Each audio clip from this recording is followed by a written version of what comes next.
Hey guys, it is Christian here, and today we're going to be talking about the SAG nominations. So the SAG nominations were announced earlier earlier today. They were crazy, so we're going to talk about all the insane things that happened. But before I get into this, please like and subscribe and tell me what you think of this video. Anyway, let's get into it. We're going to start with Best Stunt Ensemble. The nominees are Avatar: The Way of Water, The Batman, Black Panther: Wakanda Forever, Top Gun: Maverick, and The Woman King. No Everything Everywhere All at Once. That did not make it in. This category doesn't mean anything for the Oscars, but it's just a good one to go over. So happy that The Batman made it in because stunts in that movie are incredible, phenomenal work. Nothing much I have to say about this category, though. I mean, Top Gun: Maverick's going to win, but, not much else I have to say. Okay, Best Supporting Actor. Nominees are Paul Dano for The Fabelmans, Brendan Gleeson for The Banshees of Inisherin, Barry Keoghan for The Banshees of Inisherin, Ke Huy Quan for Everything Everywhere All at Once, and Eddie Redmayne for The Good Nurse. No Brad Pitt. Brad Pitt did not make it in. I don't think he's going to get the Oscar nomination. He got the Globe nomination, and I think that's going to be maybe the extent. I mean, unless he gets a BAFTA nomination, because the BAFTAs cannot nominate Dano. They can't nominate Paul Dano, and the category is pretty crowded. And the category is pretty weak there, so maybe he could still get a BAFTA nomination, but I don't see him getting in if his movie's like a bottom 3 contender. So yeah, pretty much what I have to say there. Also, no Ben Whishaw, but I think Ben Whishaw can get redeemed at BAFTA and still get the Oscar nomination. Brian Tyree Henry's gone. He's done. Judd Hirsch is not happening either. It's going to be Paul Dano or no one. Eddie Redmayne, I don't think is going to repeat at the Oscars. I think it's just, maybe he can get a BAFTA nomination, but it just feels like Jared Leto for the little things and Ben Affleck for the tender bar. Paul Dano getting in, though, that's good for him. I think he'll still get the Oscar nomination. Of course, the top 3 all made it in, of course. So yeah, I don't know what I have to say here. Ke Huy Quan's obviously going to win, but pretty much all I have to say about the supporting actor.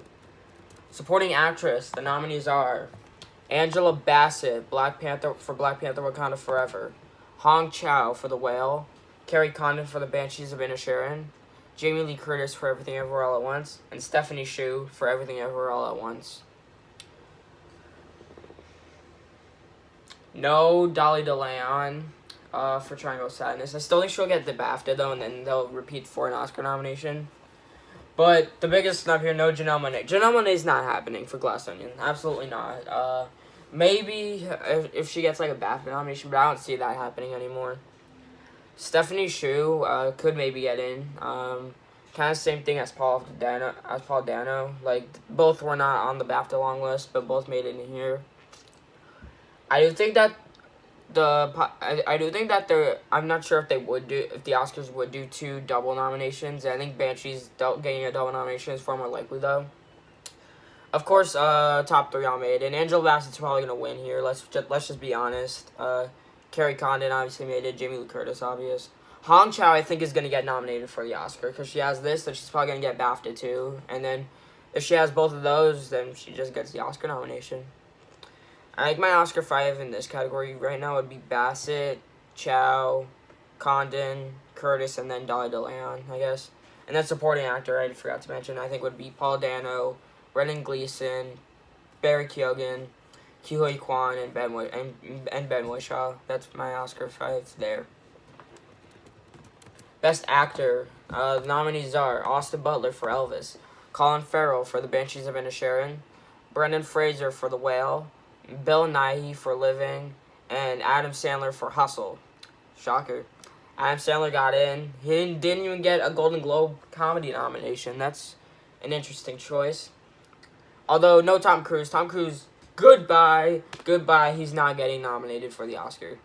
Top 4 obviously all made it. And Austin Butler's going to win, probably, unless Colin Farrell wins. I mean, Banshees has 5 nominations, so he could get it.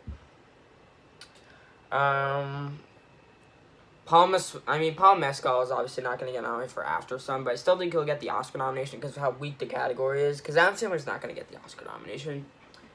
I mean, top 4 is obviously secure. Austin Butler, Colin Farrell, Brendan Fraser, Bill Nighy, all of them are going to get nominated.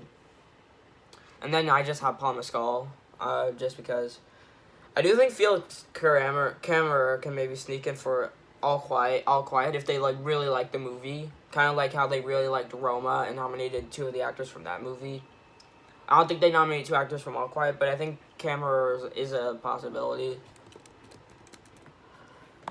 Pretty much all I'd say about lead actor. Also no Hugh Jackman, no Jeremy Pope, no Diego Calva. All of them are long gone. None of them are happening.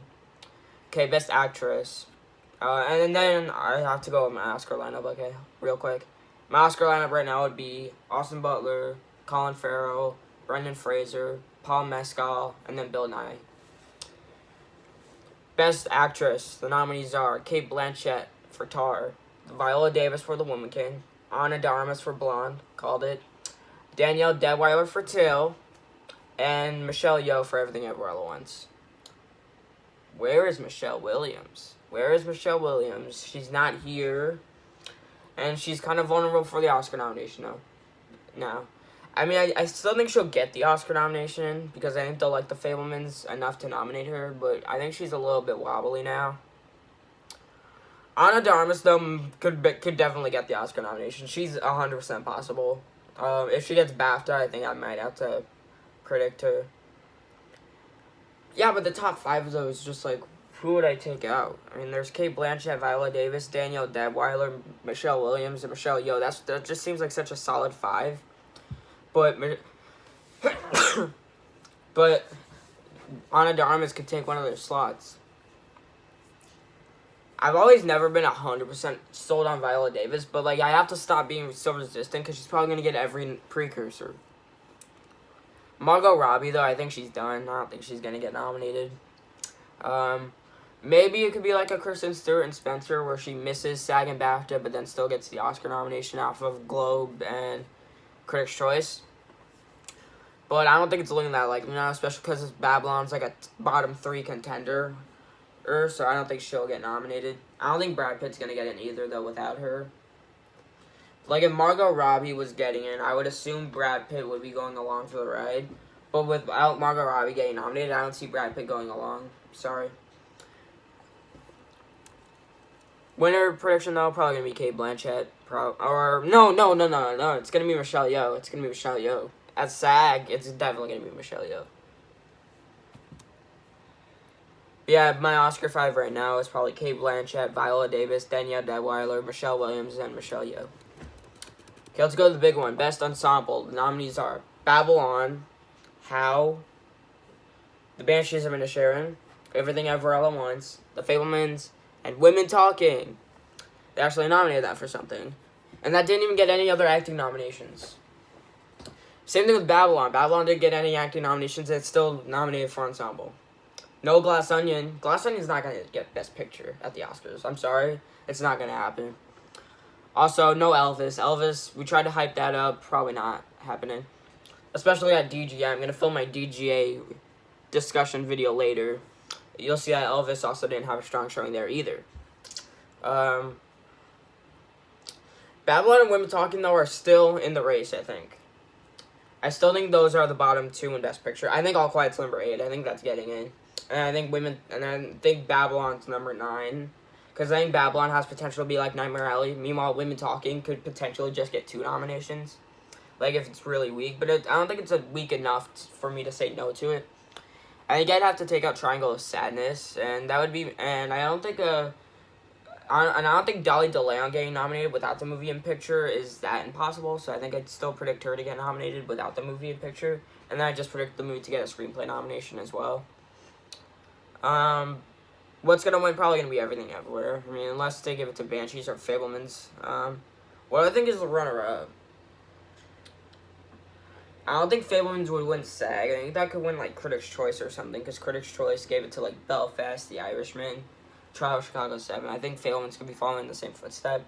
Although Chicago 7 won SAG as well. But Ensemble was not that crazy that year. I guess I predict the Fabelmans to win Critics' Choice and then Everything Everywhere to win here, I guess. And then Banshees, I think, runner-up here. And then Banshees probably number 3 for Critics' Choice. But yeah, those are my thoughts on the SAG nominations. Thank you guys so much for watching. Please like and subscribe, and I'll see you guys next time. Bye. I almost forgot to mention this, but The Woman King did not get an ensemble nomination. This is a pretty shocking snub because I almost expected it to be 100% in there, but it didn't happen. I don't think this is getting nominated for Best Picture at all. Like, I just don't think it'll happen. I don't even think it'll get PGA, really. I mean, I think PGA will just be... no, Glass Onion might not get PGA either, but the first one got in. Yeah, I think PGA is just going to be top 7, and then Babylon, Women Talking, and Glass Onion. That'd just be my final PGA predictions, I guess.